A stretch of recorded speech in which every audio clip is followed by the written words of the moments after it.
Малко е така. Сега ги снимам. Ма виж какви са красиви. Малко видео. Да вкараме барите в действие. Обаче буретата дали има вино в тях? Има. Я имало и водичка тук. Искате ли да пиете вода? Не, нали?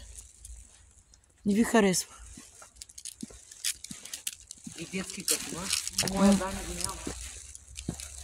Тук ще им да бяха да играй. Чакай, Чез, моля ти се, престани да правиш глупости. Чезаре, учи китката.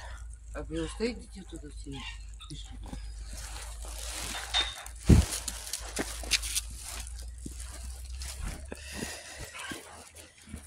Ще прекъснете тока на хората, направо ще останат без ток. Ето е нашата къщичка, ето е тук долу. Ами, аз съм съгласна. Имаш си оградка, имаш си въженци, само да... И еленчи. Всичко си имаш. И глеганци. Всичко. Той трябва да е пълно с вода, ама тази година не е.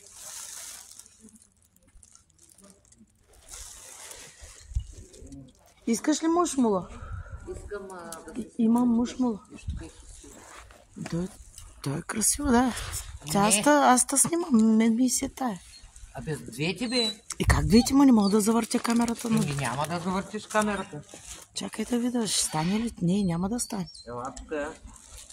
Аз и те мога да направя. Той пак ще снима.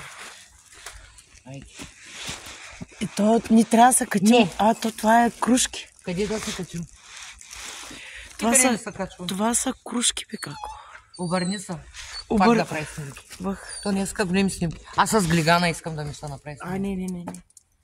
Аз Ай, не намерим. хващаме ли буретата? Не. Честър. Лампичките. Глигана има ето. Ага. Глигана е там. Ти какво правиш с камера? А той хващаме ли горе? Виното. То не е вино, то е кружка. Айде и аз тъйте ще направя. Ето и фотографа.